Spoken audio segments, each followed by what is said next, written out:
grab any club you like and have a loosen up. And once you feel suitably loose, we'll get a bit of data. What ball do you play? Pro V1 or AVX, and then I go to a harder ball in the winter normally. And do you have a preference for one or other on the Pro V or the AVX? Probably AVX, but it doesn't really. Just for loosen up, we'll just use these so we don't knock out the other ones. But I've got the AVX we can use when we go and get a bit of data there. There we go. I'll get those ones out now.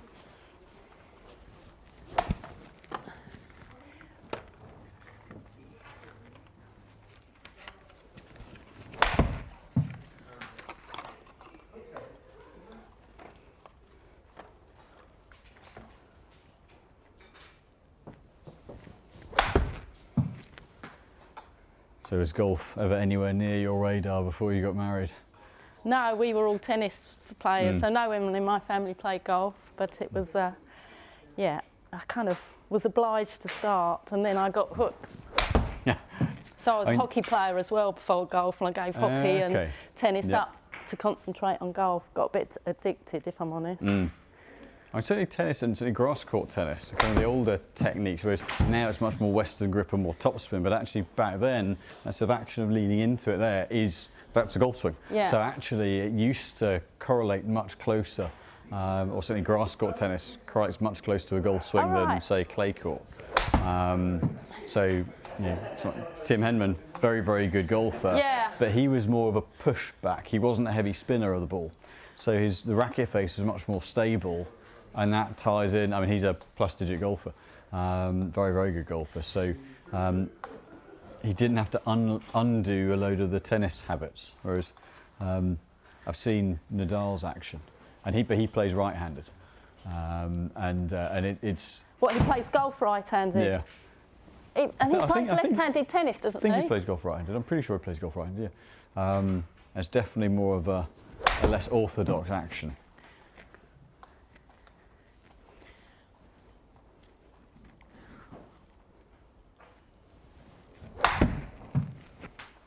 From a head point of view, is there a particular aspect you're sort of fond of in particular?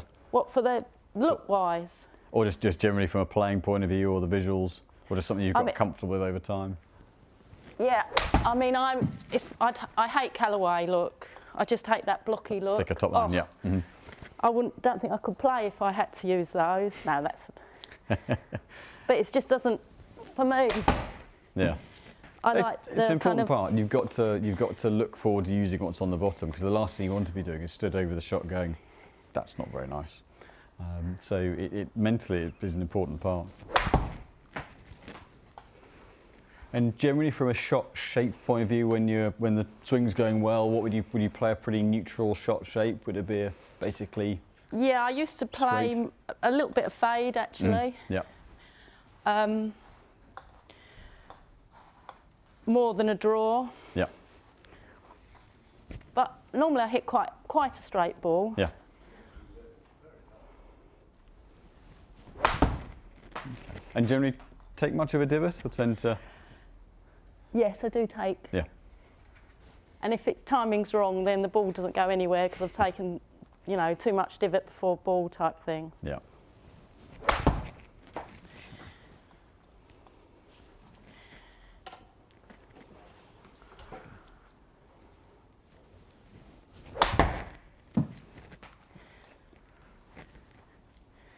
Let me know as and when you feel suitably loose. I'll give you a switch to the sixth so we get a bit of data with the 6 iron, and I'll grab the AVXs as well. How often do you manage to play now? Probably, in the height of the season, 2 or 3 times a week. At least the course plays pretty well this time of year. Yeah, no, that's right. Isn't often closed. Oh, that wasn't so good.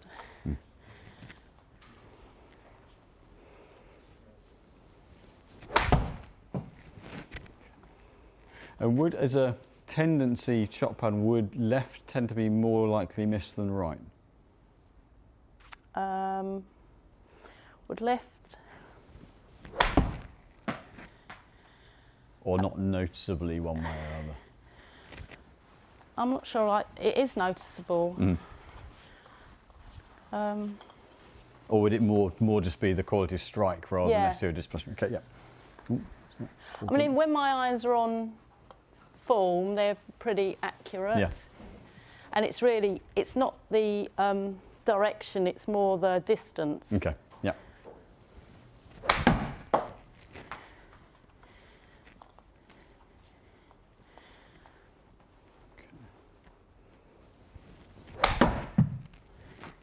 Okay, just one more would be great.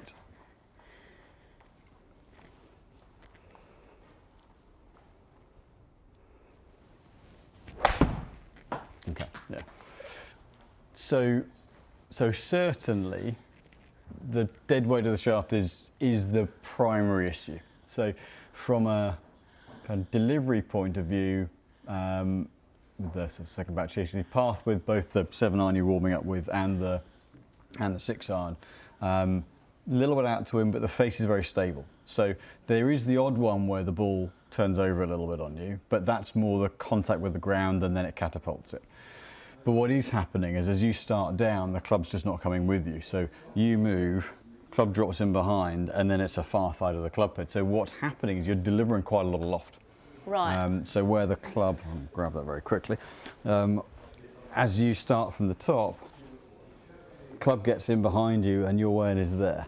So what you're not doing is that, you're not smothering it over. A lot of that comes from being a tennis player and the racket face control. You know where the club face is and you're orienting it really square, but it's very much that happening through the ball. So hence with a 6-iron to be hitting near the top of the screen is quite a high flight. Right, okay. So you're, I think with a couple of them, if I go to open these up, launch angles getting up around the 29-degree mark. Well, it might sound odd to say you're delivering the same loft that's on the club, but normally we'd be looking for the loft to be near a 21, 22. Right, okay. So it can get that little cut under, and that's losing you quite a lot of power. Right. So and distance by. Absolutely, yeah. So it's launching. I mean, at 29, it's launching where my pitch wedge launches. So it's an awful lot of launch angle. Right. Now, not to say that we're trying to get you down to a 16, 17-degree launch, but there's quite a lot of. I'll just take that one off there. There's quite a lot of energy loss because essentially you're playing a drop shot the whole time rather than driving it forward. Right. But that's more through you and the club are getting heavily out of sync. And because a flip over is a smother left and that's just a miss that you're not going to want to do, you're going to manage the face, but that cuts the legs out from under it. So in terms of, we've got club speed in miles an hour at 66, ball speed at 81 on average for those batch of hits. That number is the 1.22, the smash is the ratio of ball speed to club speed. I'd like to see that a bit nearer 1.4 with a 6-iron. Right, so okay. The disproportionate yardage with your irons, a lot of it's because, one, there's a bit of add loft, you're turning the 6-iron into an 8-iron. Right.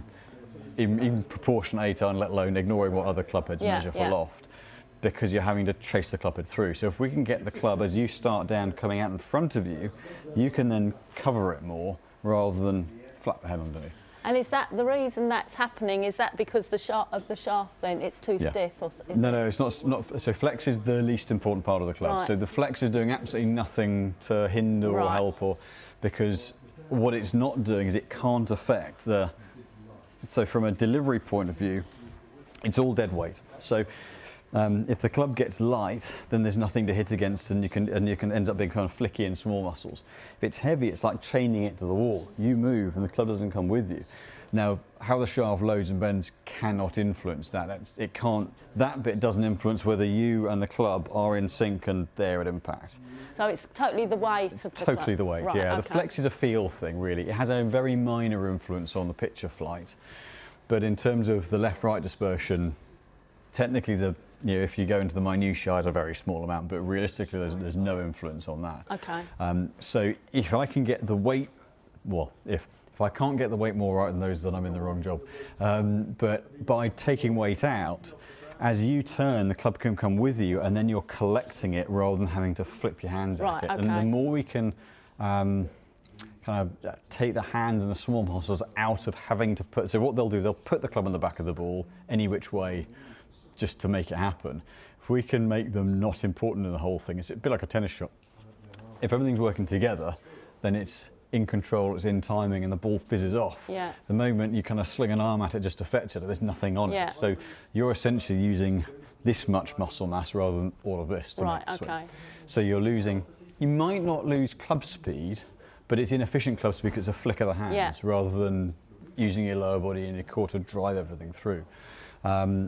But because of your racket face tennis, that kind of background, you're aware where the club face is, so you manage it well. But there's an awful lot missing in terms of power from that. And so from a dispersion point of view, oh, wrong button. If I put in your average side, it's 12 foot. So that's 12 foot from the centre line. Yeah, it's doing it with a powder puff. It's not coming out and fizzing. And especially when you play on more of a links sort of down by the coast, you get any wind under that, and it's just getting patted away by the wind. Most of, if we can get that, and I'll start with a head that's very similar. We won't use face tech or use a 30-degree loft. We'll keep that all the same, and we'll just look at the shaft weights. But it's going to be the tough bit almost initially is taking your hands and arms out of it and just rotating and collecting. But that's probably where these are up with everyone else, because there isn't the same thing happening. There's that much less loft on it, so it keeps the ball going forwards. But that's why those are almost like kind of a different game altogether. So there's a very, very definite reason, which is nice. Yeah. So what I'm going to do is I'll get a head that I can keep the structure of the head and the loft the same, and then we'll work on shaft weights initially. Once we get that bit right, then we'll get what I call a true picture of where your flight and ball speed and strike pattern is, and then we can use the head to optimize that if we need to. But yeah, the big difference is going to be shaft weight. Okay, cool. But not a surprise based on where they are. So I'll be 2 moments grabbing something. Where did you hear about us originally? Just a couple of recommendations. That's very nice of whoever it was.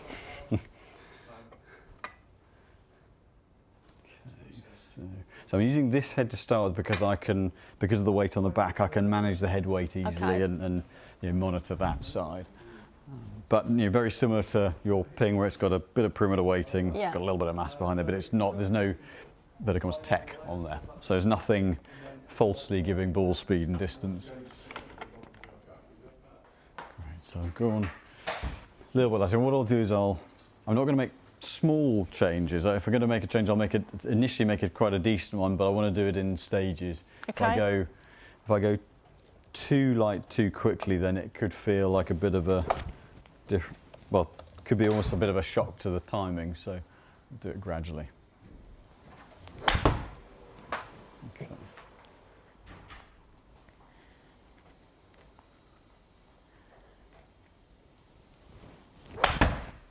Okay.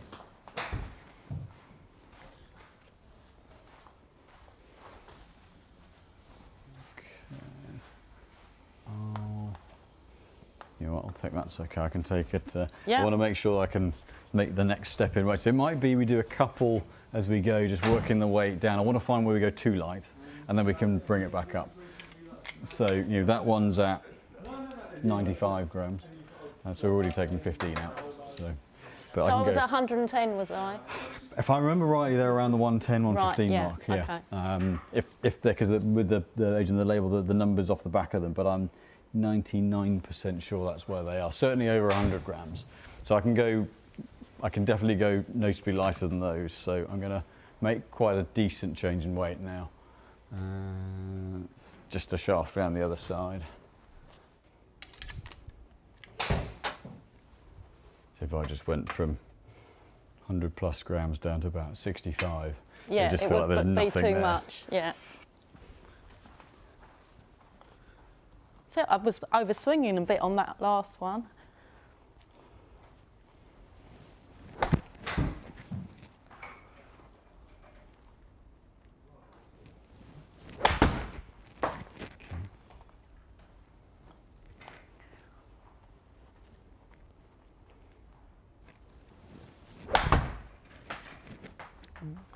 see one more and I'll change it up a little bit more.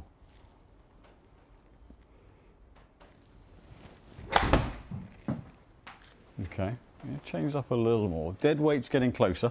It's still a little bit, just getting a little bit open, but the weight's starting to move better. So in terms, I wonder whether we're seeing a... Yes, it's interesting. There's a little, I'm not seeing a notable progression in club speed yet. It definitely looks easier to move. Right. But club speed, like I said, the club speed can be quite efficient with heavy weight, where it ends up being kind of flick and a catapult, but then there's nothing on the contact. We start to get the connection between you and the club better. There will be a different, what I call kind of release pattern to square it off, because at the moment there's lots of habitual compensations for that. So it would take a while to get used to it. Yeah, so it's unlikely to be, well, so there are going to be two elements. There's going to be a little bit from a feel point of view, just to get the club squaring off to path a little bit more. But it's one that you wouldn't be able to do with the heavyweight, that the lighter weight then facilitates and creates the potential to really kick a load of distance on. So some of it's going to be almost feeling like you're hitting a bit of a pull, just getting that club face squaring off. But from out in front of you, you can do that. From back there, it's a smother. So I'll take that a little bit further on the weight. It's almost the problem, we're almost a bit too good at compensating. So we can kind of make things work, but the problem is you then build in habitual movements that become part of the swing DNA, that then it's a bit of undoing to... Yeah, so, yeah, because I've got that swing DNA that's kind of been there probably for quite a few years now. Yeah. Let's see, that's a bit of the same sort of weight, just a different balance point.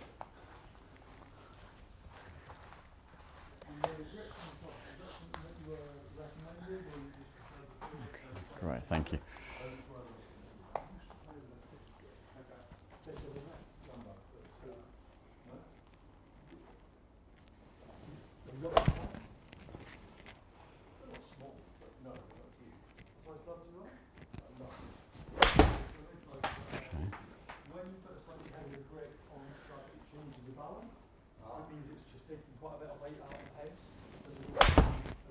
That felt a better one. Okay, that does square off better. Okay, yeah. So you start to hear like that one. So what I did with the shafts is took the weight, instead of having a shaft with the balance down the bottom end, started to bring the weight up the shaft a little bit. That makes it easier for you to get the toe coming through. So actually the previous shot wasn't quite as well struck, but we can start to see the face to path number, the club face relative to swing line, starting to get less. Actually then that one was struck better, but a little bit more open, but we then start to see this combination of club speeds creeping up, ball speed starting to get up, that's getting towards 90 miles an hour, the smash starting to get into the 130s. And bear in mind that's still with a club face that's 5 or 6 degrees open. So from a feel point of view, if you were to hit what feels like a right to left shot, hit what feels like a bit of a draw swing. Yeah.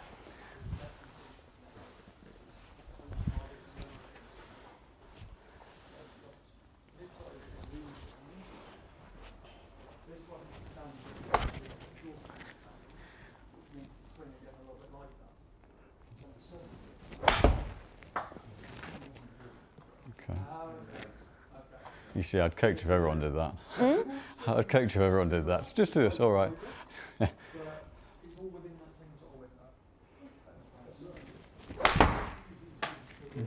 Okay. Yeah, so there's, typically it was just as I was measuring, but in terms of the previous swing, it caught the ground a little bit. You can see where your path's gone from 8 out to in and 4 or 5 open to 3 and 2. So much less shot shape. But yeah, that one, we're now, well, that one's starting to see 91 miles an hour ball speed. So that's where there's a bit of a horrible split. 1 + 1 = 3. There is in that without going lighter in the clubs, getting the club out there to then square the club through the line isn't possible, because by the time the club gets to impact, you've opened up, and then the only way in is across. So that really, in terms of yardage wise, you start to put potentially a couple of clubs on.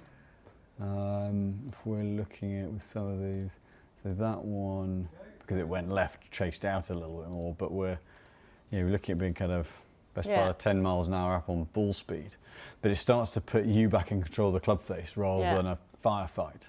So, okay, so certainly that swing feel is a good one for the irons. It sort of sounds a bit odd, but because your only option is out to in and across with an open face with those, that sequence is quite well established. So the feel of a draw actually squares things up. Right, okay. I'm going to go a little bit lighter than this. So this is still around 80 grams. So it's not, we've not gone silly light by any stretch. The balance point most likely the balance point in the composite shafts is going to be more suitable, most likely.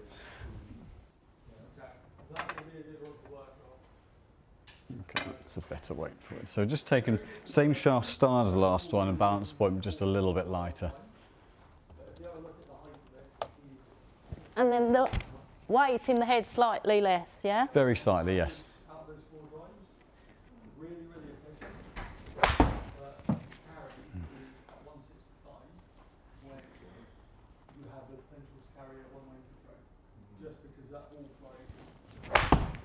Okay, That's I'll see a bit of one an more. overswing, that one. Might have found too light on this one now. Yeah, it's interesting. It's not with this one. If you drop too light, the club doesn't drop into plane for you, so it can end up being a bit like swinging one of those. There's kind of nothing there to respond, and when you're used to having some mass to respond to. Right. So that looked like. But you've got a hard job because I've got an ingrained. Within my swing, I'm compensating for those.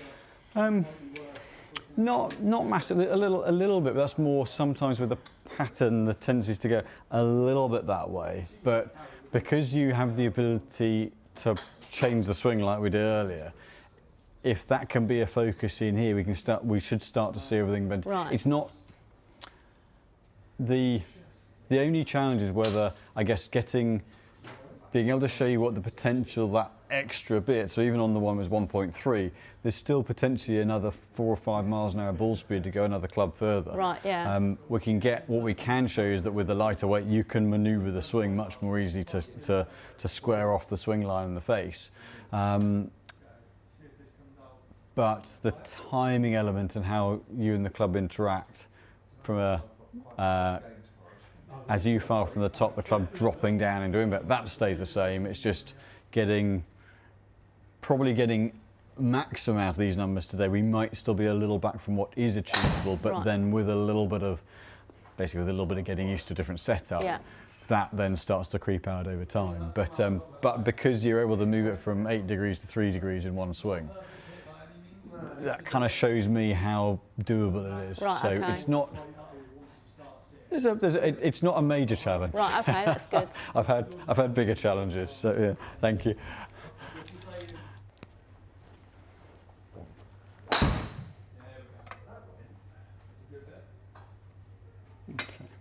Okay, so just taking that weight back up a little bit there.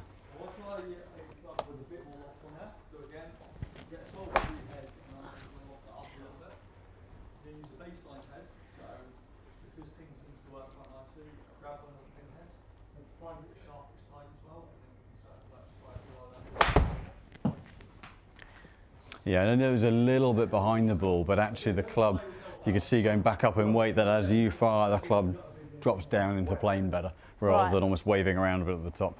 But I was a bit behind the ball, was I? Fractionally.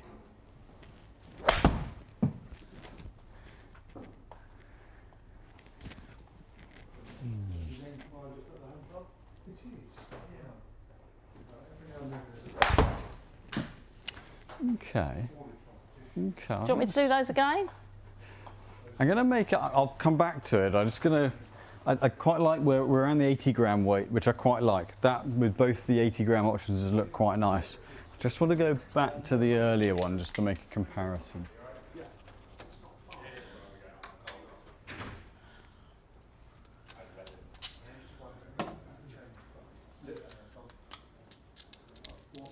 So that seems quite still high, is it? Still relatively. That one was one where it just got a little bit more open, and so that one will that sort of shot will probably be the shot that'll end up being your miss pattern to start with, because of this being used to it going that way. Right, yeah. So I don't foresee, other than when you're trying to work in a, as you're trying to square off the path a bit more, square the face up, you might hit the odd pull with it, but that's more likely to be the natural miss. Right.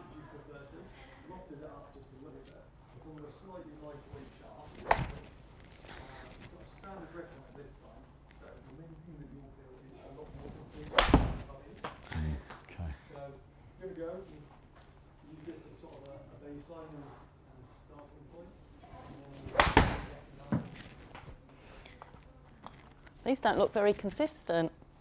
That's okay. It's okay.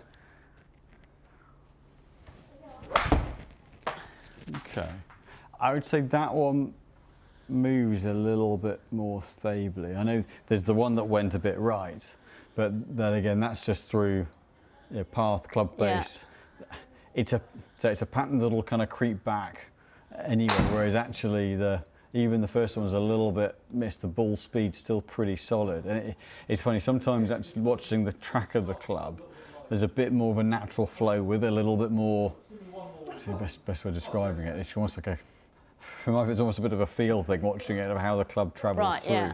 I'm going to get one other option to compare with. I'm going to take that one out of the way. Yeah, it's really a case of seeing which ones you move without having to almost think about it. The flow and the acceleration speed's a little bit more natural. So certainly those two currently are the better couple. I'm just going to double check this, but really it's down to obviously the base weight of the club, but where the weight sits. It's not, if you've got a tendency for the club to drop and open, the more you put the balance at the top and the more it wants to do that. So right. That's where it's not a, with where those two sit from a balance point of view, that's not a massive surprise. It was just a question of when someone's playing something like you have for a while, when you played something heavy for quite a long time, it's always that unknown of how far have we got to go to find that point. Sometimes, okay, I'm not gonna, that's way too head heavy. That's that balance point makes it. I didn't think it would come out that heavy, but I can put that one away. Okay. It's sometimes you never quite know how far the right wear is going to be. If someone's starting something fairly close, say if you had almost if it was light, if you had a 60-gram graphite, okay, well, we know we're going to go heavy, but it's unlikely to be a 110-gram shaft. So whereas if it's on the heavy end, or it's like someone starting with the 130-gram steel that they've had for 30 years, you know it's going to be lighter. It's just how far have we got to do to find that balance. So this is the one I've used before, yeah? Yes, so both of these we've used before. I'm going to just go between them and see if there's a natural winner between the two.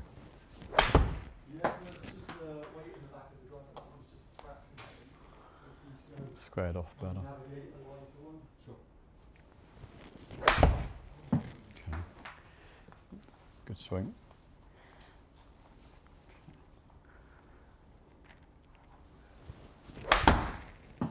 Okay. Okay, that looked pretty nice. So again, for one where the face is relatively open, we're still pushing the 90 mile an hour mark. It's funny going back to that, actually looks quite nice. Okay, I'm going to make a, so just from a feel, just exaggerate that right to left feel a little bit. Okay. I just want to see if we start to get the face. What sort of ball speed would you want me to get to? Well, if we're at 68 miles an hour, then 28, 30, 98. Well, I think there's certainly 95 miles an hour in there. Okay.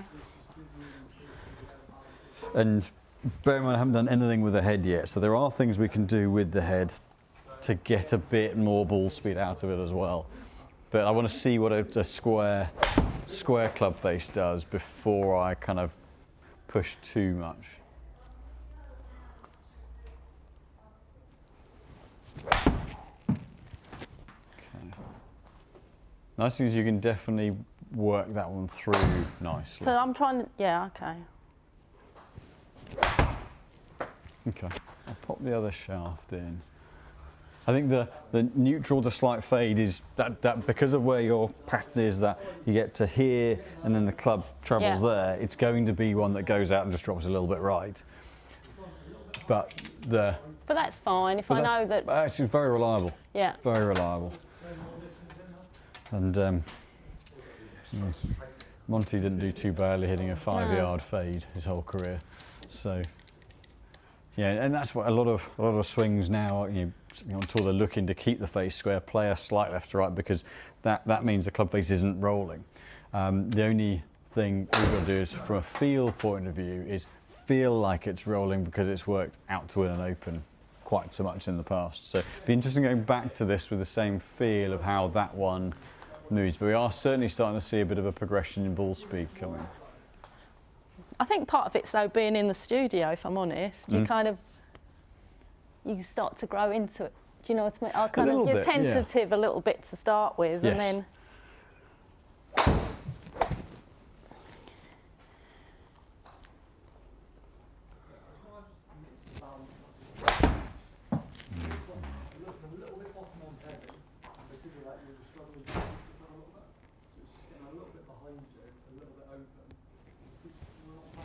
Oh, that wasn't very good.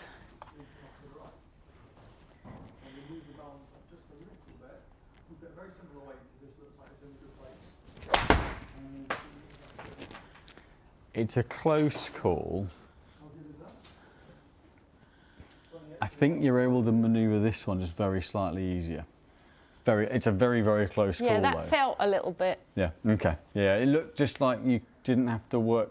Yes, there's the odd one that goes up, but it didn't look like you had to work quite as hard. Yeah. As you got halfway down, that one you had to then manipulate it a little bit more. So I would just, I'm going to get, so I'll look at a couple of heads with this one. I want to get a head that I can, one, just strengthen the loft a little bit, because that's naturally going to bring the top of the flight down a little. But I'm also going to introduce just a little bit of face tech to see if we can get a little bit more ball speed coming out for you. And see where that can get us to. But yeah, in terms of, I mean, with those ones versus, if I go back into that, the distance-wise, it's a few yards, but it's a few yards stronger. And again, that one, even without the really pure contact, you're getting the face to path squared off a little bit more. So I think that's where the Accra of the two shafts just a little bit better. But we're gonna have a look and see what we can do. And was that the lighter very one? Slight. Yeah, it's about 1 or 2 grams. Right, okay. It's not an awful lot, so it's quite a close call. But that was the one that did move a little bit more freely, and that you said felt a bit more comfortable as well. So I'm going to see what we can do with the head now as well. What clubs do you play with? I'm still quite old school, so I've got some 5-iron pitchers. I play blades still, but then I go into head like this into the 4-iron just to bridge it up a bit more. Just changed the Titleist driver this year, the TSR3 from an old M4, so 7-8 years back. And then Callaway, actually it sounds like I've changed a lot this year. Callaway Paradigm 3 wood, but that was an update from an old Callaway that was good, but the new one's just better across the face. And then I've got a driving iron, a 2-iron, and then the blade irons. So nice. I don't change very often, so that sounds like I did, but I've changed a couple of the wood heads this year, but hadn't changed for, say, driver for 7 or 8 years, and the fairwood for 3 or 4. So, which is pretty impressive given what you do for a living. Yeah. And the iron heads I changed probably 4 years back, but that was, I needed to change shafts through, my action changed a bit, and oh, right. I got a bit older, and just didn't need the same weight as previously, so I kind of figured that I might as well have a new set of heads as well.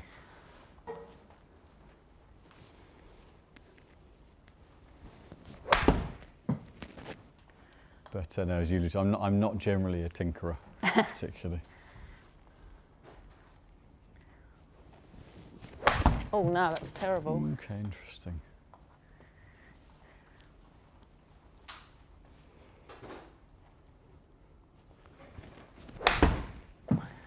Okay, so what was interesting is that the headwork was only a fraction heavier, but timing-wise was definitely less strong. So it just started to get, the first couple got into the ground a little bit more. Yeah. And then that one's actually popped the ball up a little bit more where the head started to drop in behind. So head weight is going to be quite a, of not tipping too heavy is going to be quite a critical thing. Right.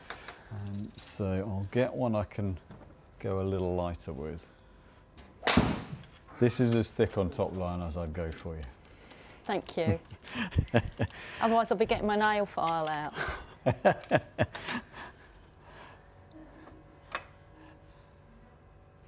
Isn't it? I know I've played blades for 32 years and so used to seeing that neat, clean top line that I could get used to it, but I wouldn't want to have to get used to it. Yeah. And I think now with the amount of options out there, you can get the look that works for you. Yeah. Yeah. Or if not close enough to be, you know, so something like this. Whilst there is a little bit where it's a hollowed out head, there's a little bit of a thicker top line because construction-wise there has to, but it's not. Going back to the Callaways you allude to, it's not like those old big Berthas that had a top line about a centimetre thick. So you can get something that's going to look a lot more palatable, but incorporates quite a bit of technology now. Okay, so let's check the loft on this. So there are a few heads where there is the option of slightly lighter or heads that you control the weight with more easily. Okay, let's see. There we go.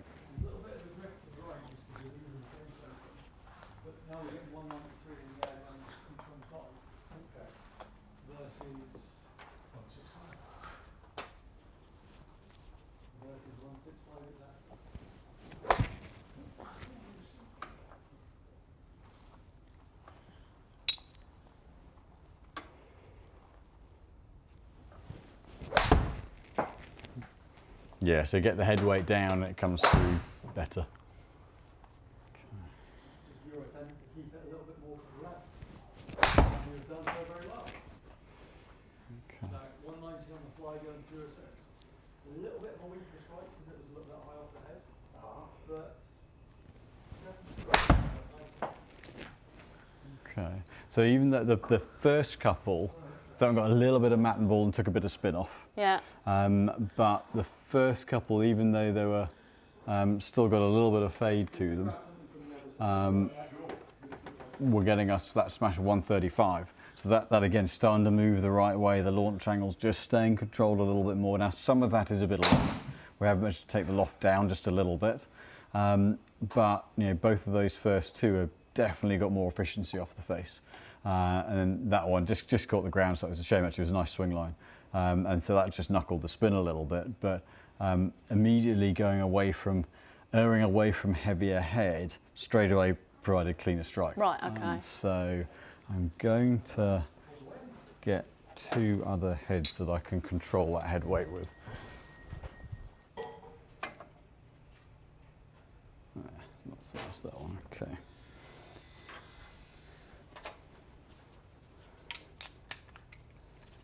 So whilst, I mean, a stronger distance is going to be a byproduct of just getting the timing better, a little bit more representative ball speed on it, getting the loft down a little bit. Yes, it's going to be there, but actually the primary objective here is about getting you not having to fight the clubs to get timing. But we are, you know, certainly seeing if we put a little bit of tech into the head, then there is a payoff of a little bit more ball speed, and then as you start to square things off, we're still going to see, you know, versus, you know, those couple of shots, there's still another 3-4 miles an hour ball speed. We're still looking at being, you're looking at kind of carry wise, even on a reasonable being more like the 130 mark. Yeah. And then there's potential for a little bit more as well. So.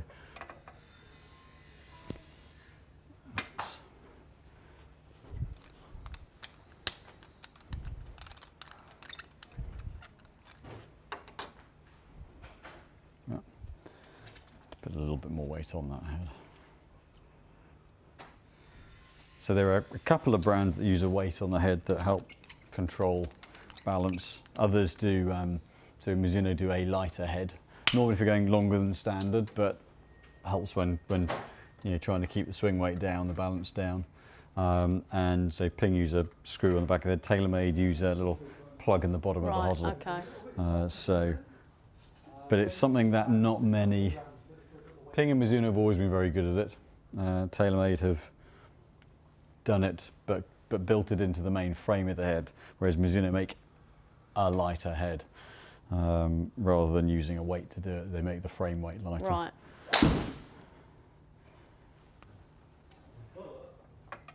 So there are some brands that are just going to be an awful lot easier to do it with than, well, I say easier, that we can do it with versus others that we can't. PXG is the other one we can do it with, but the head shape is going to go somewhere you're not going to like. Right, okay. I haven't heard of those before. They've been around, I'm trying to think how long they've been around now. It's probably 7 or 8 years.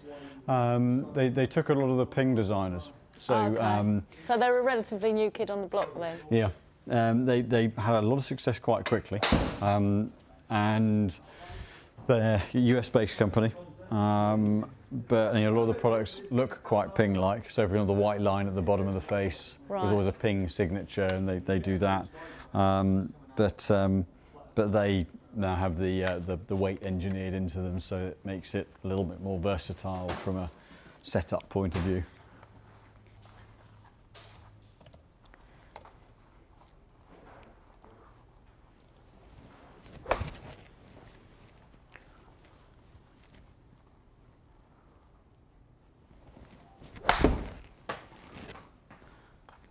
Felt a bit thinned. Okay.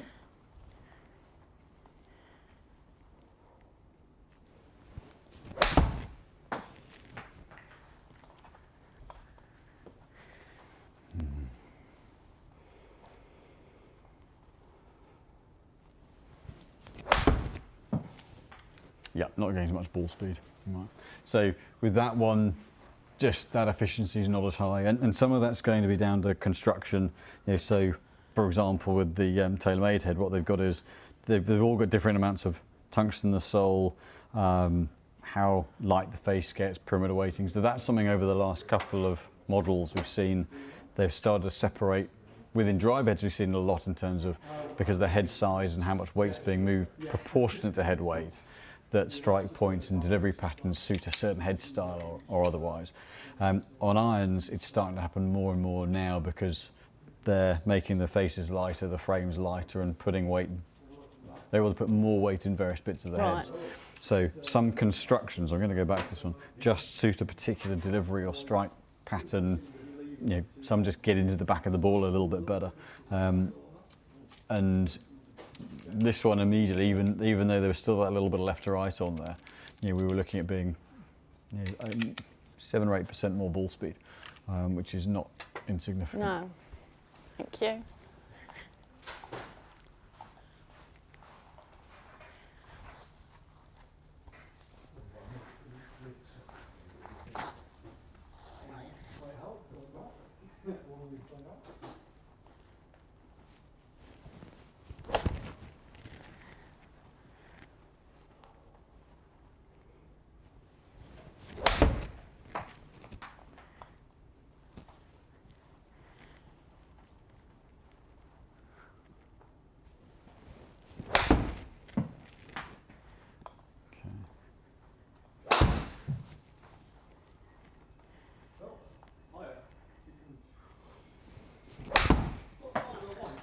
So that'll be an interesting one, that last one. Yeah. So, first one back with it, immediately, even though relatively open, we're still getting more ball speed than with the other head. That last one, that is starting to get more to where our odds I'd want a bit. So you see we're up close to the 1.4 mark on the smash, ball speed at 95. Now this is where, from a ball point of view, there's the AVX is lower spin. Now actually for the higher launch that's great. If you start to get that kind of delivery on there, then actually we could do with the higher spin ball. Right, so then it's you'd great go into wind. Yeah, and you'd go for a Pro V1 then, would you? Yeah, it'll pick up another 400 or 500 revs of spin. Okay.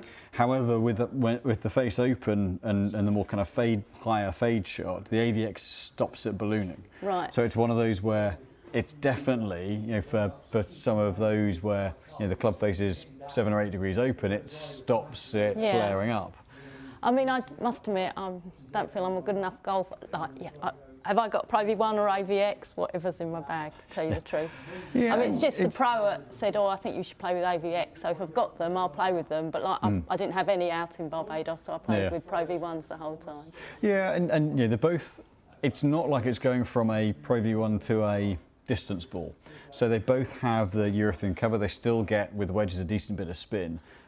However, if you start to get the swing line, the attack angle is getting a little bit, actually no, it's regulated in the same kind of place, but it's now starting to deliver a stronger impact position. That one, because you got round and squared off more, hence the ball speed's up.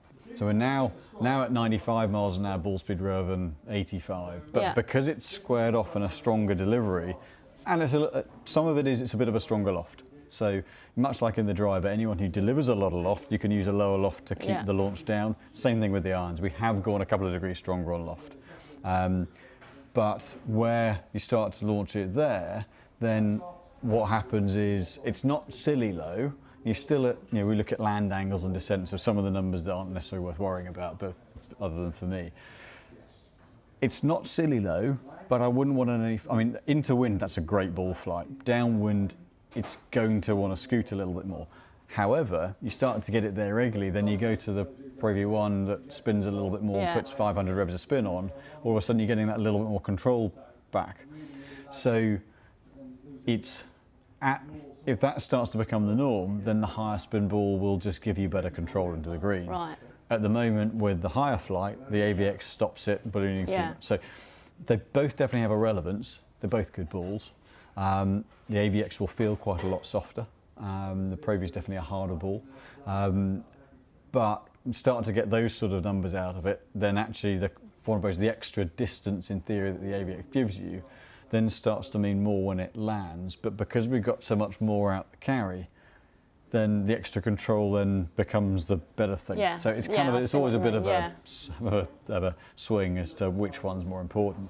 However, that kind of delivery, we're now seeing the ball speed that we said, well, that's there. But we're also, said 90, you wanted 95. There's potentially a bit more because the club speed is now at 69. The more you start to get that through and free it up and so a bit like a tennis shot, rather than playing a bit of a drop shot and a kind of square-faced, steer's a harsh word, but kind of a steer back. Which, by the way, is my game. It becomes more of a free up, more of a hit, more you're hitting a square forehand through the tee. Yeah. Because the lighter weight now lets you free wheel that up. And then really the more, from a practice point of view, the more you can practice slinging a bit of a right to left, that just encourages that freedom through the ball. And then we start to get these numbers getting smaller, so back to kind of three path, 2 face to path. Well, then it's just a line drive up the middle. So that's what you want to see there, a 3, is it?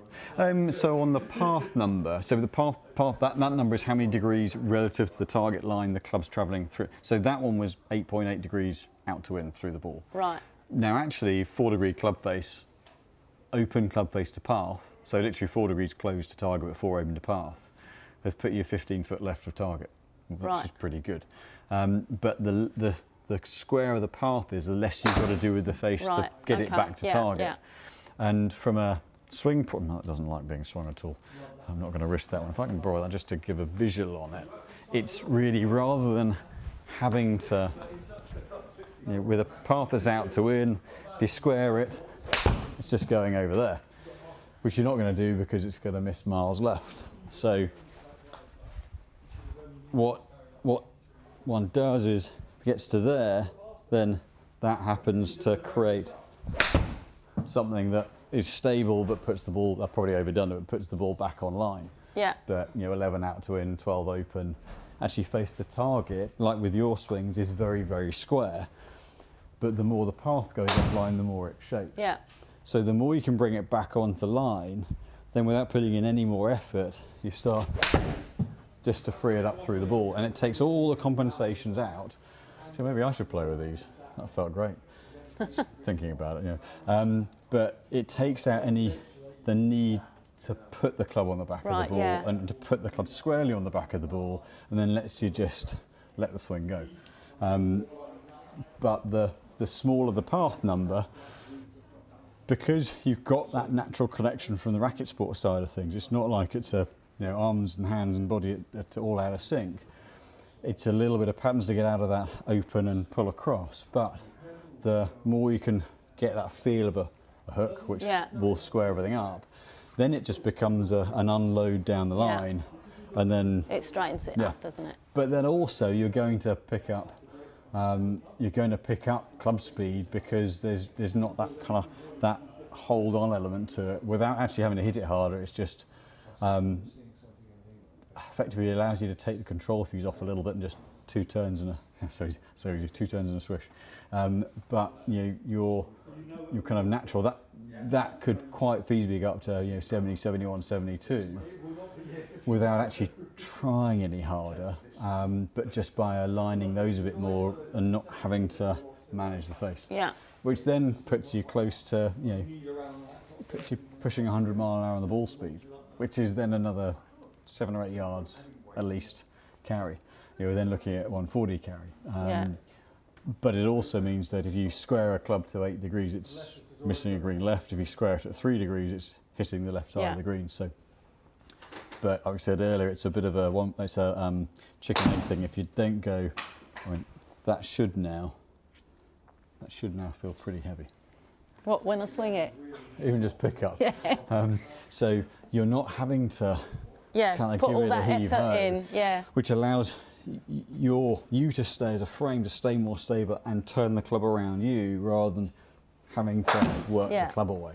Less effort, isn't it? Less effort, which then means, in principle, means more consistency throughout the whole round of golf, rather than, for essentially fatigue kicking in at the end of the round, the fat shot kicking in there. But then allows you to develop the swing line rather than have to swing it a certain way to make them work. So, but you know, that one in particular, that's the one that, when we were saying earlier about doesn't it make my job, that's the one that shows me what's in the tank as a kind of as a stock standard swing. Right.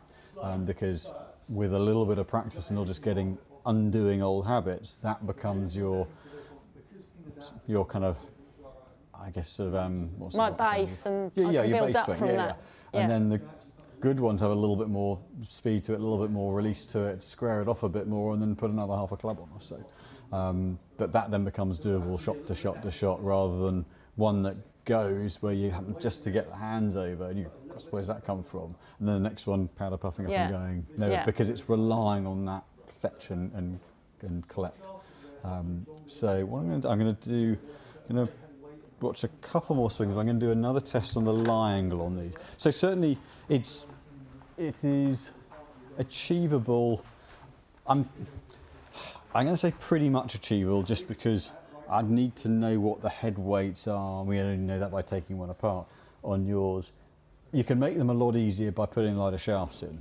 The one thing we're not going to be able to do is de-loft and get the extra bit of pop off the face.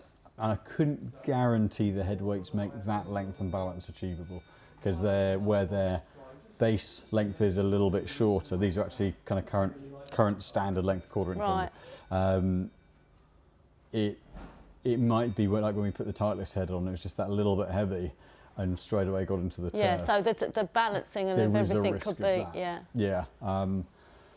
When you hit those, they're just so nice. When you hit them pure, they're so soft. Yes, that brilliant copper. Yeah, it was a really soft feeling metal. Yeah, and that is the one thing that will change because of the construction elements, the way they've got a marrage and a thinner face. And then the hollow nature, there is an infill that helps just to dial it down a little bit, but that will create that little bit of a clickier sound and feel. So it's not going to feel as solid from a material point of view, but the strike should feel very solid because everything's squaring off a little bit more.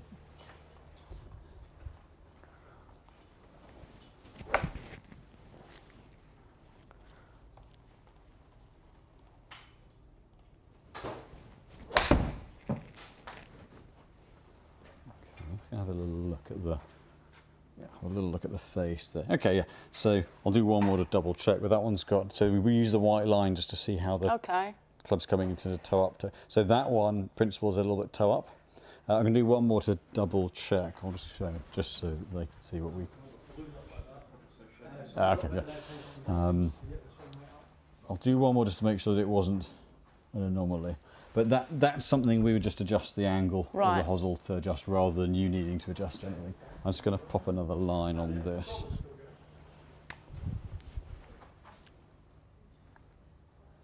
So depending on how high or low your hands are, yours are lowish, you kind of drop down and then round. So that's going to mean that the toe naturally sits a little bit up, but we can flatten the lie angle down to correct that. Ooh. Helps not to knock it offline. Yeah.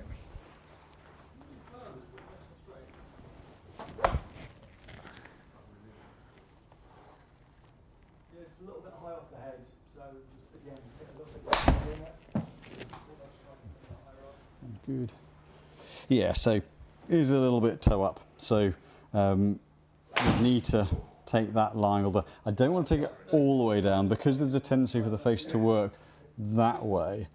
If we go too flat, actually because of the loft, it actually gears it open a little bit. So where you've got a natural tendency for a bit of left to right, if we leave it, in theory, very slightly upright from neutral, it helps just to gear against the left to right shot. So it's not a massive difference.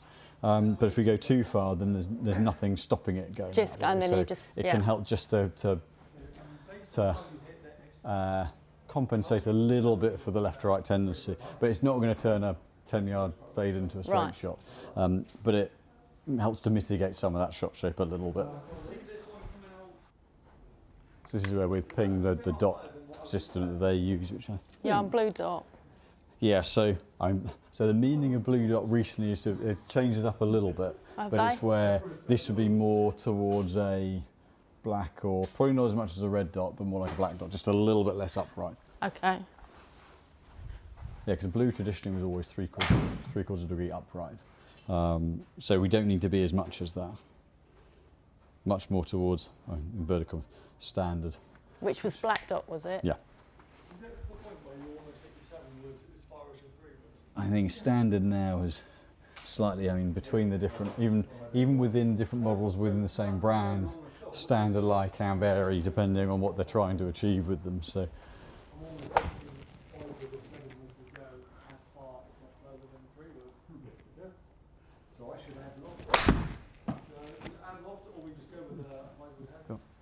A little bit of ground ball, but I'll see whether that's moved that. Okay, I'll do one. Got a little higher up the face through the matte stripe, but it was less towards the toe, the line pointing. So I'll do one more to check that.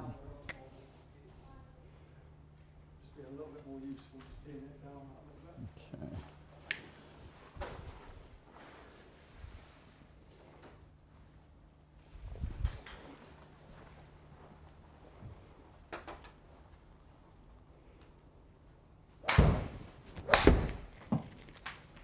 Contact. That felt a better one. Yeah. Yeah, and so that's still got a 7 degrees on the face to path. It's still got a reasonable, but again we're right up at 95, 96. You could hear the strength of contact. See that line's a little less towards the toe. Yeah. So that's in a really nice place because it's enough to just make a little bit of difference, just to help gear against that left to right slightly, but much more neutral. So it's not going to affect. You've got to be quite a long way off to affect the sole of the club and the turf contact, enough to affect ball flight. Right. Then, because by the time the club has entered the turf and stalled it out, the ball's gone from the face 90% of the time anyway.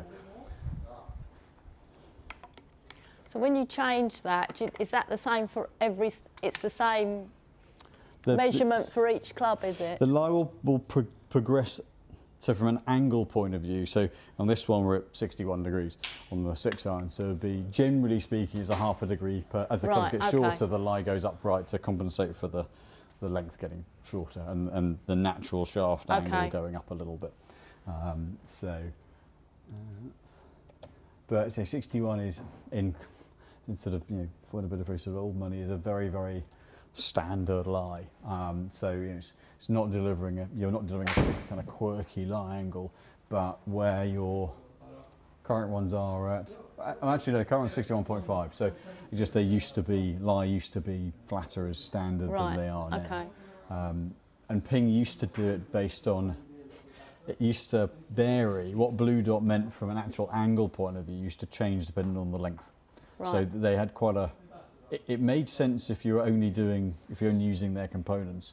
But if you tried to link that into how everyone else does it, it's easier to go by the angle. Right, okay, rather than right, if you take a ½ inch off, technically it gets flatter. So yeah, it made sense, but it was a little convoluted. Very so Ping. they've simplified. Yeah, exactly. It made total sense, but only surrounding that system. So actually, your line will very, very similar to where your current ones right. are. The big change here, if I take the total weight of these, so 386. Yes, so we've gone from 421 grams to 386. So 10% and less. Bear in mind the heads, we're only looking at a couple of grams. Because head weight doesn't really vary a huge amount unless we were going an inch longer and had to use a 7 or 8 gram head weight. That's quite a big change on head weight. So we're looking at 35 gram difference. So if we factor in where we kind of feel, if I remember rightly, basically around the 110 mark and 80, it's pretty much the difference. So actually you're almost, it's not far off 10% of the whole weight of the club, but because it takes up most of the length of the club, that's where that, and going, you're probably travelling on about a 2.5 metre radius to get to the ball from the top, that's where it can get quite out of sync. So quite a sizable change there, and a little bit stronger on loft, and assuming that top line's agreeable. Yeah, it's not much difference, is it? Actually, yeah, no, the Ping's got a little bit. So some brands like Titleist have always. I mean, it's more squared off, but it's not. You know, it's not a massive amount. So that actually the width is pretty much identical. That's more rounded. Yeah. So you kind of only see the point of it, whereas this one they've flattened it off to show it a little bit more.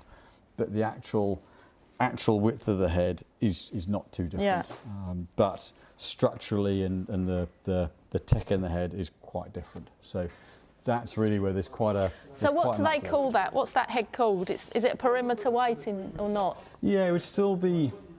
So it would be classed. So it's classed as like a kind of a trying what they call it, a player's distance iron. Right. Okay. So it's still the P series is still a player side. So they do the stealth, which is more they would call a class game improvement. Yeah. Which is then a lot bigger, a lot more weight in the bottom, right. a lot deeper, a lot sort of wider in the sole, thicker top line. The P790, the P moniker being the player's bit, is one where it's a slightly stronger loft than some, and they're using the face just a little bit more to get the forward momentum off the face. Okay. But it's where a lot of people have called for a thicker top line on this model, because relative to the performance, it's quite clean. But actually for someone like you, this is great because it keeps the visual where you're used to seeing it, whereas a lot of players would want to see a bit more head from it. It's almost a bit small for a lot of the players that it suits, right? Because of the performance off the face, but the P element keeps it more in the player end, so more the neater, cleaner head style. Right. Okay. So, but length, a hair longer on length, quarter inch, which actually more important in the shorter irons, just not to have to sit into it. But the big difference is the shaft. Big difference from a swinging point of view is the shaft weight. Okay. But we can move the head loft a little bit stronger and give you a little bit of a cross-face performance with an update on the head that just wouldn't be doable with the Pings, and the head weight is versatile with that head, and we're right on the limit of what's doable with the Ping heads as well. Okay. So I mean with these heads, it's an interesting one. I think because of where you play, and having played 4-iron through pitch, the only question mark's really the 4-iron club. What, whether to have it or not? Because as you get things squared off, the flight's going to come down and forwards quite a bit. It's something that, the life cycle of heads would be plenty to say, okay, well, we could start from the 5-iron down and see where the 5-iron plays, how comfortable you are with it. Yeah, and then if I think there's something missing, then I could add one, can't I? Yeah, absolutely. I would probably do that, because it's the top end of the set. There's going to be from a swinging point of view, probably the biggest difference out of. But I want to make sure that it's definitely something worth putting in. Right. Rather than put it in and go, oh, yeah, actually I don't, so not really using it. And I've got a lob wedge at home, but to tell you the truth, I don't use it very much, but. Yeah. Yeah, they're hard club. With that amount of loft, they are hard, because we'll have a look at the sand wedge is something we would look at as a bit of a slightly separate element, because quite often we need a little bit more weight with. So I'll have a look at that one now. So what would be good? What we will do, I'll move this forward because of the flight off the loft. We'll don't want it hitting the top and bouncing back at you, so I'll slide this forward. So just so you're aware, I've never been able to get the distance I should do with my wedge, my sand iron. Okay. So I had a massive gap between my 9 iron and my wedge. Yes. Like massive gap. So let me just check there's not a, I don't think there's a indifferent loft gap, no loft gap sign. So some of this is the height of the ball I hit it? Some of it is that really. So essentially you're turning your, and it'd be more exaggerated at the higher lofts because it starts to really kind of cut. So I'm turning my wedge into a sand iron basically? Pretty much, yeah, pretty much. Now it's great for bunker shots, as long as there's some soft sand. It's great for kind of the cut up shots and the delicate ones around the greens. However, if you're trying to get you're trying to pitch one down or forwards into a bit of wind, then it's useless for that. Yeah. But it means, so I've always been the other way. I've always turned the loft down. Right. So if you give me a punchy wedge shot onto one of the greens at deal, great. Flop shot, useless. Yeah. So your pattern suits very much one side of it. Yeah. But if you're trying to get any, you say distance out of it, we'll just be on that front mat for this. See, this one? Yes, thank you. See, I never hit a full sand wedge. We'll see. But I will today. Well, I mean, doesn't necessarily for these ones, just as so effectively a fairly normal on-course swing. Okay, yeah, so 36. Okay.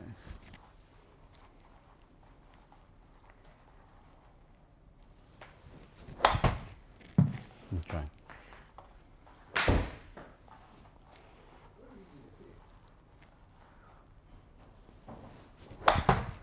Okay, so yeah, so the second couple got up to around the 40-degree mark. So if you're thinking in the club's at 55, most of the time we'd be looking at, ideally a bit nearer 30.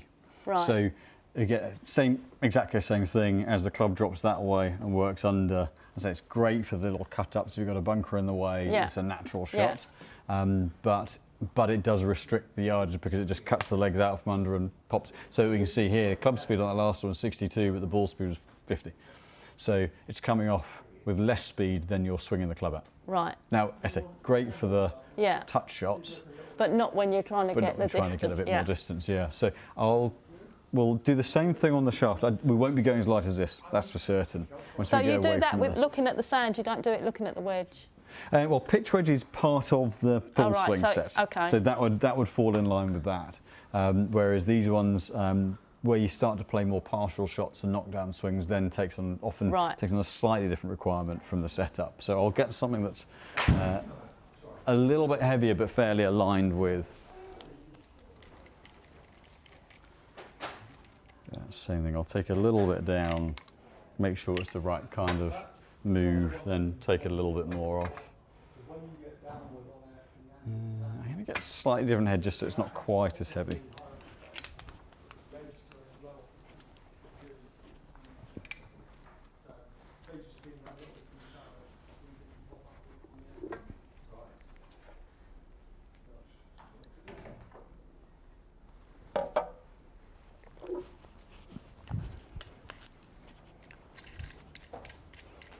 Wedges are one area where head weights have crept heavier over the years. They've definitely more recently got, I'd say, noticeably a little bit heavier. So we'll see how this swings. I may do a little bit of tweaking with the head just to get everything doing what we'd like to. So just resetting the TrackMan very quickly. Great.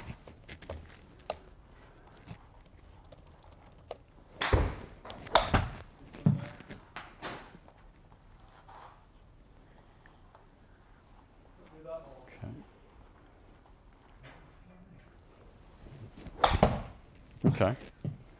Definitely a little bit more back out in front, which is good. Another one? Yeah, once a slightly shorter swing, a little half swing would be great as well. Okay. Definitely a little bit easier. So we're seeing, okay, we're not going, it's not a kind of a distant swing. We're actually seeing a little bit more, missed one of the earlier ones, seeing a little bit of a stronger contact, similar kind of launch, but actually starting to see one, it's a bit more out in front of you, but we're starting to see a little bit more ball speed as well. So hence not having to force quite as much of a distance. So I'm going to go slightly lighter on the shaft again. Granted, we don't want to see it cannon up to 80 yards or anything like that. But.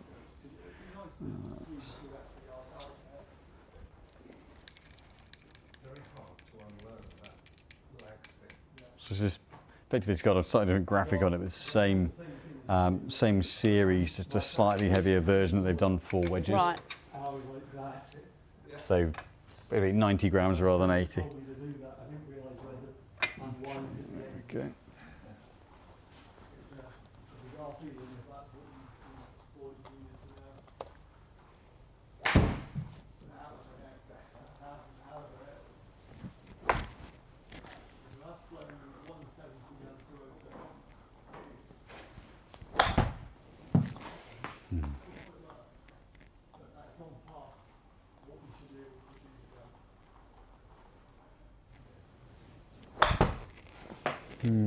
Just a shorter swing. I only wonder whether that's just got a little bit light.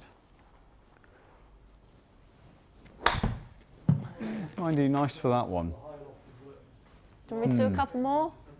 Probably one more of the slightly longer swings. I think. Longer swing. One more of the slightly longer ones. Then I'll pop the pop the steel shaft back in. Yeah, it's interesting. We go to the fuller one. I wonder if it just gets a little bit underneath on you. The knockdown swing looked quite nice. Right. But it almost looked like you lost the club a little bit on the stronger swing. So I'll just pop the. So bear in mind, this is still 15 grams lighter than the current one. So as we get into the bottom end, the shaft weight's less of an issue, certainly, where the swing's not accelerating quite so hard, momentum build-up's not quite so strong, so the weight doesn't affect quite as much at the short iron end of things.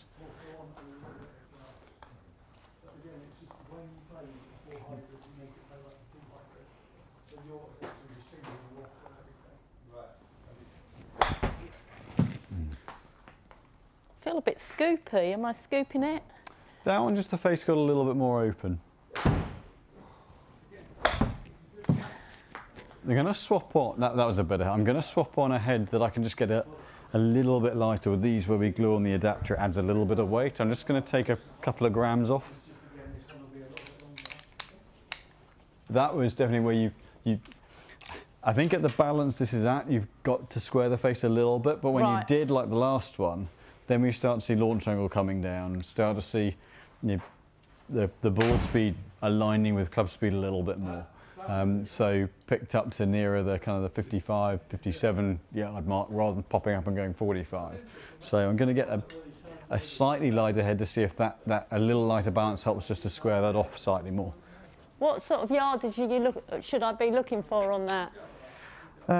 Let's think. I would say from 65, 70? 130 and 30 and 35. Not that much. I think in an ideal world, yeah. I think without having to kind of feel like it's all guns, but if we can get it up to more like kind of the 60, 65 mark comfortably, then yes.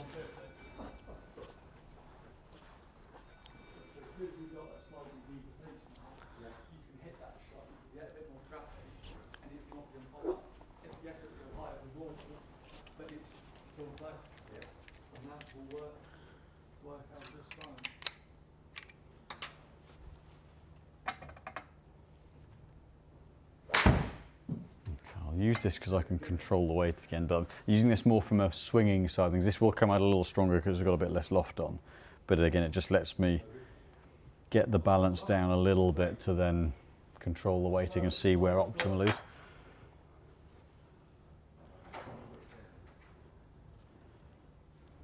How long were you away for? 2 weeks.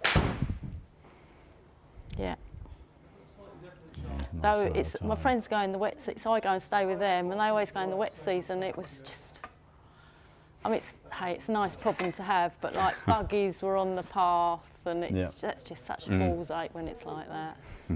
Whereas I went in April earlier in the year, and it was just beautiful.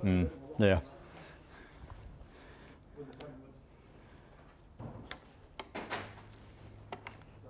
I mean, the course was closed 3 times while I was out there, completely closed. Yeah, right.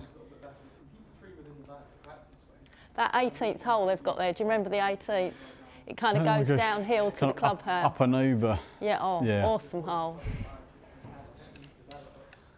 I didn't like the course initially, but I've played it quite a few times now. It's really grown on me. Yeah, the one I think the bit that I remember the most clearly are the holes with the coral around, like the par 3s with the coral. Yeah, really strong par 3s. Is it the 6th with the wall of coral around it? Yeah. Oh yeah, the short par 4 6. Yeah.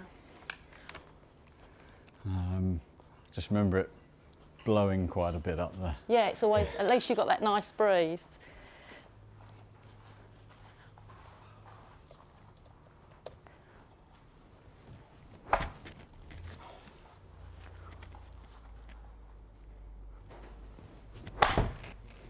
Okay.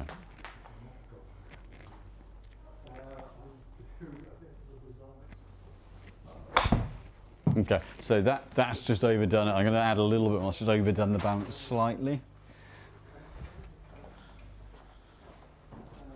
So just losing the club at the bottom, and just actually the shot before started to just flip the toe over a little bit. Right. So that we don't want. So just amp the weight up a little bit more.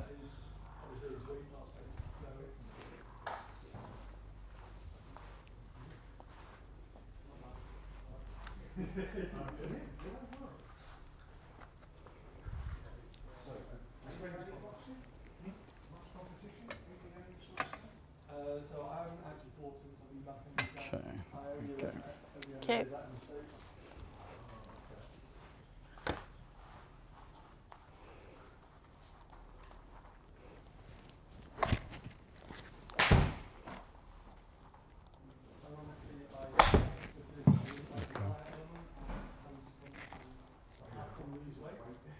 Okay, that was nice.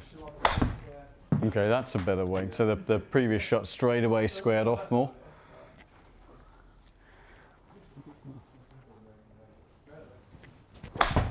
Yeah, so that just, sort of kind of halfway from where we started to where they went lighter. You know, those 0.0 on the path, 0.0 on the face. The first one, 1.6, 0.2 on the face. So it's just getting it through and squaring off naturally a little bit more. So getting a better quality strike, so you know, ball speed's a little bit better. I'd say we are a little lower loss, it's going to affect the fraction, but actually, just from a timing point of view, felt better. It's a couple of grams lighter in the head than where we started, which is, with the length and the shaft type we're looking at, is perfectly achievable. It's just where we, with the, where have I put the wedge? With these, to put them into the system, that adds a couple of grams. Right, okay. So it's not a problem from a build point of view. I am going to have a look at the strike point on the sole. So this is where the bounce comes into it. So your, it's over here. So the ping heads, actually the shape of the ping head with the weight up there, a few of them have copied the high toe and the TaylorMade. The principle of that weight is actually helps work the club underneath and then a bit of a soft, so a few of them are doing that. But from a bounce point of view, this one, it's a narrowish sole, but all the relief is on the back edge. Or sorry, all the relief, all the peak is on the back edge. So where you tend to open the face up, that puts the leading edge pretty proud. So on firm turf, like summer turf, this could want to bounce quite a bit, or off winter bunkers where the sand's packed down. The leading edge isn't going to want to get into the sand, it's going to kick off. So actually something that's a little bit more graduated, which can give a little bit more versatility. Right, okay. I'm going to pop a little bit of tape on the bottom of that as well, just to show the strike point when we test. And because you do naturally tend to work it under, I can grab that, thank you. Having that back edge rolled so the club can slide, skid through, will just make it more versatile on Titleist. You know, softer conditions, not a problem at all. So this looks a lot firmer than it is. So just, actually initially just a little kind of knockdown swing, just a little half swing. Okay.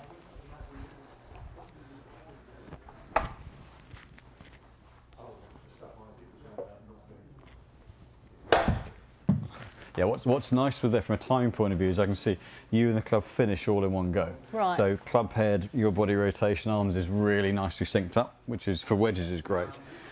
So yeah, so you can see that one, it's just on that, just towards the back half. Right. So, and that's on a fairly standard swing. So if you were to play a little bit of a shorter one, like just I guess just a sort of 30, 40 yard swing.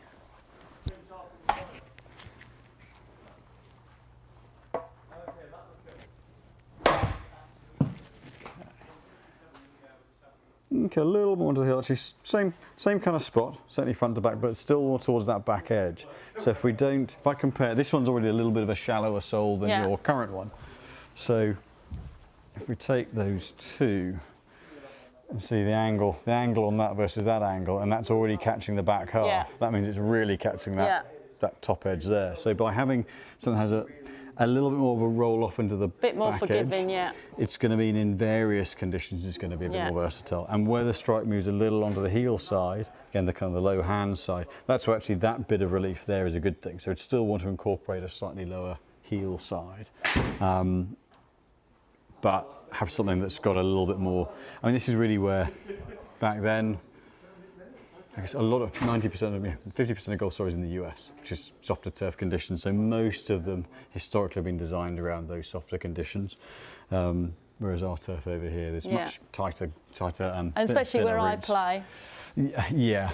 So the moment you get 20, 30 yards tight lie bunker in the way, it's, if you've got something, if there's a bit of softness under the ball, absolutely fine. Yeah, no, that's it. But the moment it sits tight, it's fizzing. Yeah. I'll get a slightly different sole shape. Would you be wanting to match the brand of the club into the irons? I'm less worried about that. Yep. I'll have a look at this one then. So they do. I'll see what this sole shape does, where that's got that a little bit more relief on the back edge, and then because the TaylorMade wedge has a bit of the face that rusts, which not everyone likes the visual of. There is a Mizuno wedge, it's the same colour as yours though. There's a TaylorMade wedge, it's the same colour as yours.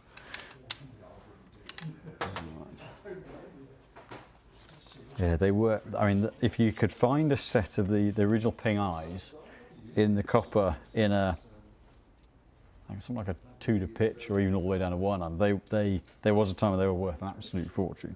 Yeah, I've got a 3 iron, but I never use it.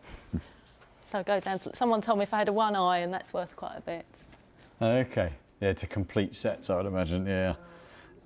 Okay, let's see with that one. That same shot would be great. God, yeah, it was an ISI 1 iron I had. I think I got it because I had played a tournament at Woburn on the Dutch S, which is really narrow. Yeah. So I put it in for that. Never used it again. Did you hit it all right though? It was okay for that. I just it was. I think because at that time it was just too different than the rest of my bag. I look back now, it must have been really different setup than the rest of the bag. That it just didn't swing the same. So.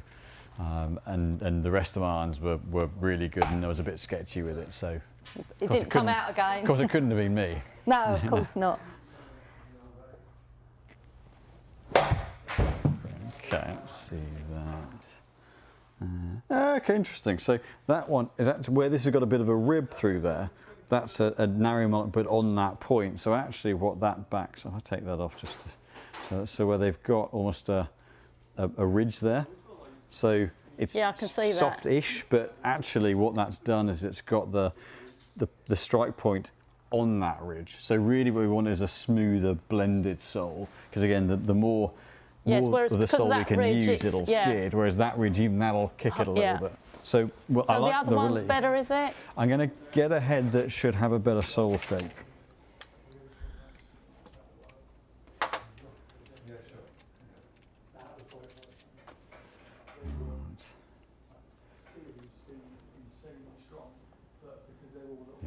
Okay, let me get. So this one's got a softer, more rounded. So this is the one that's got a little bit more similar in terms of that higher toe and colour scheme to your current one. Not that, I mean, I'm getting this more for the sole shape. That we can create this kind of sole shape with most wedges by doing just a little bit of a grind on the sole. So it doesn't have to be this exact club. Okay. Make sure it's not been.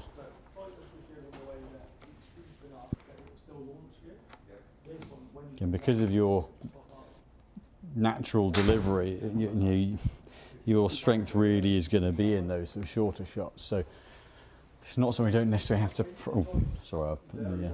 Don't have to prioritise a head that that kind of tries to compensate for someone who hasn't got a good short game. You actually play those shots well. So. But really by shallowing this and smoothing, we'll see it should be hopefully a bit of a wider mark across the sole. This means we're getting more turf interaction with the sole of the club. This means a bit more forgiveness from the club as well, in that respect. So I'm just going to do a half swing again, yeah? Yes, thank you.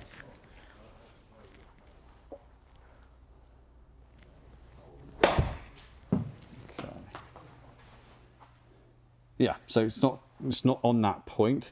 It's not hugely wide, but I think that's where because you're not somebody who leans forward and gets the leaning edge in, it's not going to be a kind of a heavy front part of the sole mark. However, it's not that sharp point there on the last. I think anything we can do to mitigate that by keeping that smoothness and blend off is a good thing, and by having less bounce than your current wedge, that's going to get it sitting a little bit tighter.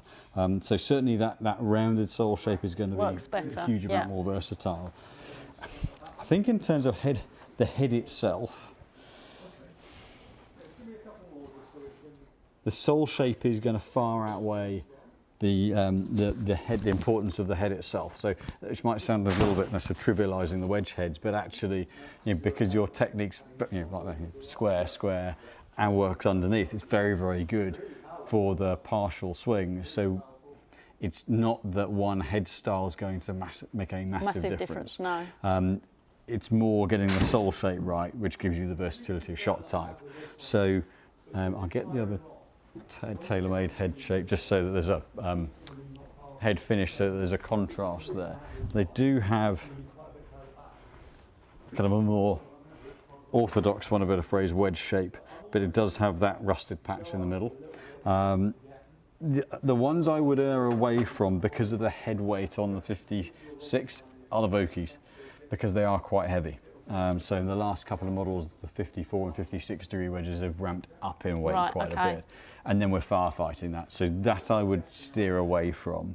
I think from another head shape. Probably the other one that would work well, where we tested earlier, where it's got that bit of a rib, we could just smooth that in, but the Cleveland, it's got enough width to give you some protection against softer turf, but it would just be a case of just blending that in. And why would you go for that rather than one I think that would be an alternative option. The TaylorMades, so that bit of the face out will rust a little bit over time, as will that section. Not everyone's that keen on that. Oh, it doesn't bother me really. So I quite like that. That one was that one gives you, visually a little bit of a. It's a little bit back towards with a slightly higher toe. The sole shape's absolutely spot on, so that's nice and easy. Actually, the ball won't know any difference, but actually visually setting up behind the ball, the slightly bronzed finish does give a bit of a link back to this, if that were important. But certainly sole shape, very, very good. Not everyone likes the higher toe, but it's something you're very used to. So the sole shape itself is absolutely spot on. So. And can you do me a lob wedge in that as well? Yes, yep, certainly. That would be a case of, in terms of, what I'd probably do if you were wanting a higher loft wedge as well, is actually we wouldn't need to go, in terms of the gapping on the lofts, if I could take your current ones, your pitch wedge at 47, then the sandwich is 55. We could actually move the sandwich a little bit stronger. Do I need another? Like, as I say, I never used my lob wedge. I thought, oh, maybe I should be using it. But do you think I could get away with a pitch wedge and a sand wedge? So there are kind of two routes that you could look at. I mean, based on the kind of launch and spins you get, I wouldn't say it's an absolute necessity. I mean, if you were faced with a lot of deep, steep-faced bunkers, then the lob wedge means you don't have to open the face and crank it quite so much. You can set up square, hit it, and it'll pop straight up. So for that kind of the get out of jail around the green shots, they're just less conscious. You haven't got to do so much with them. And if you went down that route, I wouldn't go above 58. I think 58's plenty. So these people that have like a 3-4 wedge system, you wouldn't even go there? So I do, because I'm not as good at the bringing shots back. So for me to have, I've got a 45-degree pitch wedge, 50, 55 and 60. Okay. So my strength has never been the short stuff. Right. So the close, if I can, by going to a 60, give myself a club that I can hit shorter without having to take too much off. And some of it also, my pitch wedge is going 135 yards, so to try and cover that in a couple of clubs. Right. Having said that, Shane Lowry, Tiger, they play pitch wedge and 2 wedges. If you're good at taking distance off, then it's not a case of needing the extra wedges as much. And for example, if the pitch wedge is giving you kind of 90 odd yards, then we haven't got to go too many to cover off the distances back. Right. So there are kind of a couple of routes you could go with it. We're going a hair stronger on the irons. There is potential to keep us a 56-degree sand wedge, but put go, for example, an A wedge in the irons to bring it back to sort of 51 degree and plug the gap, because we're going to be moving the irons on a little bit, so that fills in rather than having an 8-degree gap. You know, you're then down to sort of 5, 6 degrees. So that bridges a little bit more. Yeah. If you were adding loft, then it would be more like kind of 50, maybe 52 and 58. With the kind of flight you get, I think if we get the sole shape right, now we can always add a degree of loft to it if you wanted to down the line, but I think that excuse the pun, opens up the ability to open the face up and slide it underneath more and put more loft on the back of the ball without it bouncing and going miles. So I would orient towards where the irons are moving on a little bit, plug in the gap between the sand wedge and the pitch wedge, because I don't believe we need much more loft with the sand wedge. Because I think otherwise you've got to hit it so hard to get it to go anywhere. The danger is it brings in the slight thin, goes 80 yards when you wanted to go. You're probably looking at 45 yards on a full swing, 40 yards with a 58. Right, what's that, a 56? Yes, yeah. So, and that's giving around the, without having to hit at it, giving around the 60 mark.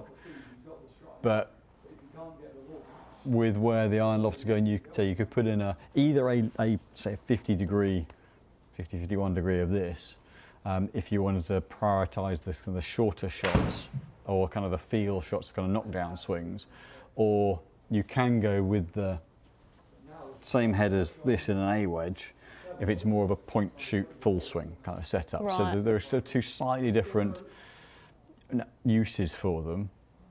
I mean, again, one way of doing it could be, right, see how each one feels to swing, and we can fill the gap with the one that you prefer. Yeah. If you feel, right, it's just a shorter version of pitch wedge you need, then we can build that one. And if it's a stronger version of this. So try it and see is what you're saying, rather than make a decision. I think neither, because the thing is, neither's wrong. Right. So if you feel you want something that's going to be better for the, say, the partial swings or sort of chipping, or a little bit of a, come off the face a little bit softer, then this is the route. If you want something, if you want it to be a bit better on the fuller swing and give it a little bit more shot value, then that's the route.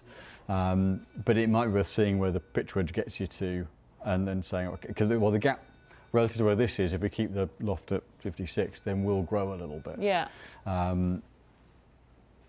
It's because there are arguments both ways around. Yeah. There's no, it's not. You might find actually it's the more the around the green shots, the lower flight, little kind of pitch shots. If that's the case, then that'll be the one. If it's, I want to just stand and hit a stock shot, then it's that's one. The one. Yeah. But I think maybe kind of see how the short arm feels and the wedge feels, and then it can be a case of just letting us know, saying, right, the lower lot, the in between in that one would suit better. Okay. And especially if we've got getting into winter. sort of, I wouldn't say critical, but it gives a bit of time to have a little play with them and see well, which one feels more that's the kind of the idea of comfortable. getting them so I can use them, practice with them through the winter. And cool. Grip type and size is the other bit. See your hand size to mine, or either one. So it's really looking at sort of length diagonally on the hand. So yeah, so whilst your palm's smaller than mine, you're longer that way than I am, or very similar, so proportionally a little bit longer. And so, okay, let's see how that grip size fits. Yeah, so we could go very, it's very close, and we could go a hair bigger. I'll see your right hand on the grip as well. Okay, so actually, so sometimes changing the tapering of the grip is necessary. Actually, for your hands, it actually fits into that finger quite nicely. So some players need a thicker bottom hand because otherwise it overwraps around, whereas actually that sits in your hands well. You could, let's feel those. So let's have a go. So I think that's going to be the same size grip. I would, in theory, a very slightly larger, and by that I mean just an extra layer of tape underneath, would just mean not having to hold on quite so tight. It's marginal. But from a hand size point of view and then seeing how they sit on the club, an extra layer of tape just means it fills the hands out a touch more, and then means you're not having to, if it gets to the top and it's too small, then it can wave around a little bit. So it stops you having to hang on for grim death. Probably find, so that grip, because the shaft's wider, is a little bit broader. Yeah, just sits in your finger slightly better. So matching the size that's on the that, and it's just shaft diameter more than anything. Grip type's purely tactile. So these are a very standard rubber grip. There's not a huge amount of tread from them. So there are grips that are going to give a little bit more coarseness. I'll bring a couple through. Let's give a few different feels. So this one's got a little bit of coarseness and corded, and it's a bit firmer. But in theory, there's a little bit more purchase from it, versus something like that that's a little bit softer. You know what? You give people choice, and they just can't make their mind up. And this one's a little bit of tread, but it's a softer material, so it's kind of a bit of a halfway house. It's whether it makes enough difference versus that which you're familiar with, because it's still a good grip. Yeah, I can't get excited really. Yeah. Now, if you gave me an orange grip, I might get excited. All right. Challenge accepted. Okay, thank you. So this one, it's a different material altogether. It's a little bit tacky. I mean, when it gets warm, it really tacks up, but it does go a bit firmer when it's cold. There is also that which is a variation on this one, which has the orange bottom hand. But it is a harder grip in the top, so if you're in the cold, they can get firm. But there's a little extra purchase. Otherwise, look, there's absolutely nothing wrong with those. I'm kind of used to those. So, you know, if you haven't had any issues with them, and if nothing else makes you go, oh wow, that's different. Or are they all much of a muchness in price? The dual compounds like this are a little bit dearer, but in terms of per club, you're looking at about I think top to bottom, sort of £5 to £7 per club difference. So, but purely because it's just a more complicated construction, having the multi-layers, multi-kind of materials, whereas the standard rubber grips are minimal because it's just a basic rubber, but that doesn't stop being a good grip. And so if you've not experienced any issues from a grip point of view with them, then it's kind of what I'm used to. So it's there is a familiarity aspect which is definitely worthwhile. One of the things we do from a build, everything's calibrated here, so we build everything in the workshop next door. So everything we've tested and weights and things today are all calibrated in. One of the other aspects we do, there's a technology we use called shaft puring. So it's a bit like bouncing a car wheel. So steel shafts aren't straight, the tip tends to flip when you roll them. And composites have a little bit more of a complex construction, so there are just tolerances in the build. So essentially what the puring does, it's like bouncing a car wheel. They're not using it at the moment, but the machine in the corner where the screen is there. Essentially once the shaft's trimmed, it loads into the machine, it measures the without the head and the grip on, and it measures it loads under a load cell, measures the upward force in the 360 of the shaft, finds the stiffest point, and then based around the stiffest point finds where it's most stable. So it loads it, oscillates it, and finds the level point. So essentially, say balancing a car wheel is the best description, where in its sort of pure position, the most stable point is target side, because as it loads and unloads, it recovers back onto that point. Yeah. So effectively, that is like a pure shaft. If you twist it and try and move it, it pulls, which gives essentially, what you're doing is taking out any extraneous twisting from the shaft. Right. So it's why shafts like this have logos that wrap around, because depending on where it comes out, they could be installed anywhere within the 360. So that's one of the things that from a build point of view we do as a matter of course. It takes out any tolerances. Right. But that just gives a bit of a visual to it. But it means that, less of an issue on this because the logo is more uniform all the way around rather than the big long Y logo. So that's one of the technologies we use, and that's why everything's built in next door. And obviously won't have lead tape on the back. All that weighting's done internally. Okay, yeah. So, but having everything calibrated and building next door means that everything's aligned, so that what you've hit today is the way that it's yeah. Other than the part that I'll work out for you now, any questions on anything at all? Don't think so. No. So yeah, main difference, 30 odd grams in the club. A little bit more tech on the heads. I mean, essentially this is kind of the current day version where they just incorporated a little bit of thinner face. The infill and the hollow head actually supports the face, and effectively the more it rebounds it into the ball, so you get a little more energy transfer into the ball. But really it's where this head, when it came out, that's kind of a current version of it, just with updated tech. Yeah, mainly lighter weight.